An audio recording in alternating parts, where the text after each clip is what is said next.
at the Wisconsin DNR headquarters here in Hayward, and we're talking to our fish biologist, Max Walter. And Max, good morning for being on here. Good morning. Thanks for having me. It happens to be the morning, just barely, I guess. But anyway, we're talking about a couple of different things, and one is panfish. We've talked about this a number of times, especially our panfish.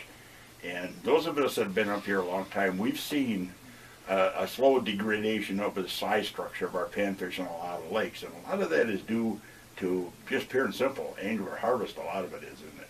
Yep. Yeah, and this is one thing where angler observations completely line up with DNR data. A lot of anglers say, yeah, the panfish size has been getting smaller, whether they're talking about bluegill or crappies. And we have data that shows that, yes, that is in fact the case. The size has been kind of gradually declining over many decades, but the average has dropped. Well, and we're going to talk about size of fish. What fish should we keep of harvest? Obviously, we're looking at a lot of bag limits now where you allow 10 crappies or 10, panfish, and maybe even more restricted than that in some places. But when you're looking at the size structure of the fish, it's important to look at what size fish you're keeping sometimes, depending on what you're catching. Because I know other people outside don't keep crappies unless they're 10, 12 inches. That, in fact, may be the wrong attitude to have on it, right?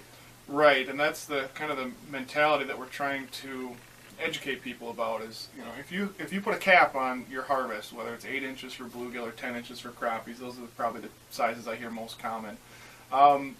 It's hurting the population in the long run. You're taking out only the largest individuals that might be the fastest growing individuals, and you're kind of creating a cap on what the size is going to be going forward. So what we recommend is, harvest based on the sizes of what you're catching, and try and take more of those more common 8, 9-inch crappies, might be some 6.5, 7, 7.5-inch bluegill.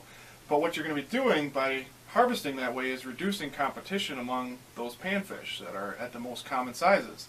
And that should, in the long run, lead to faster growth, and you will actually be catching more big panfish in the future than if you were capping your harvest at a certain minimum size. Well, yeah, and you're actually, it takes a lot of years for those fish to get to 10, 12 inches. It does. It takes a shocking amount of time for some people. A 10-inch bluegill is almost certainly over a decade old in northern Wisconsin. Wow. There may be some places where they're growing faster, where you can get them there a little quicker, but it's not an overnight thing. And when you're looking at crappies, it's not that much different. A 12-inch crappie is typically going to be between 8 to 12 years old. So it takes us almost a decade to get that high-quality fish. I think that helps inform people about, kind of how long it takes to rebuild good size once it's lost. Well, especially bluegills. You talk about bluegills, and something I picked up on from over in Minnesota from another pro guide I know over there is that bluegills are a little bit different. The way I understand it, the big 10-inch male or bluegills, they're males. The big bluegills are males, where the big crappies are the females, but the males and the bluegills are the big ones.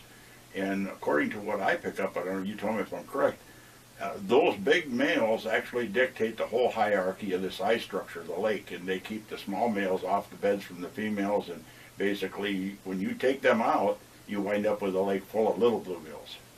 Yes, that's the case. It's a way. Yeah. Big bluegill are typically males. Crappies grow at a more similar rate, so the male-female difference isn't as great. But bluegill have a really interesting kind of social hierarchy, just like you mentioned, where it is those big males that are the ones that earn the right to spawn. It's almost like bull elk. They are the ones that are in charge, and they're kind of controlling things. And what that does is it creates a situation where the younger males are going to continue growing and putting energy into growth instead of putting energy into into reproduction. So when you have that big male bluegill out there, he's kind of motivating all the other males, hey, I got to get big. I want to be as big as that guy if I want to be able to spawn. And so that's kind of how it works as far as promoting good size. When you let the big ones go, you're going to promote more good growth. Oh boy, that's interesting. It's something more to think about when we're out there fishing, because it's obvious it's worked with bass fishing, it's worked with muskie fishing, catch and release, and selective harvest. Not much harvest on muskies at all. No. It's going to work if we start practicing more on bluegills, panfish, crappies, and even walleyes. Yeah, and for the longest time we were just kind of overlooking bluegills and panfish, and we weren't doing a lot of active management. You know, we had high bag limits for a long time. There was a period of time in the 60s where we didn't have a bag limit at all for panfish in Wisconsin. And you know, we're finding out that we can manage them, and we can get better size. We can meet angler expectations for size without being super restrictive. I mean, we're still in almost all cases having bag limits that are going to allow you to take home a good mess of fish, or at minimum a meal, right?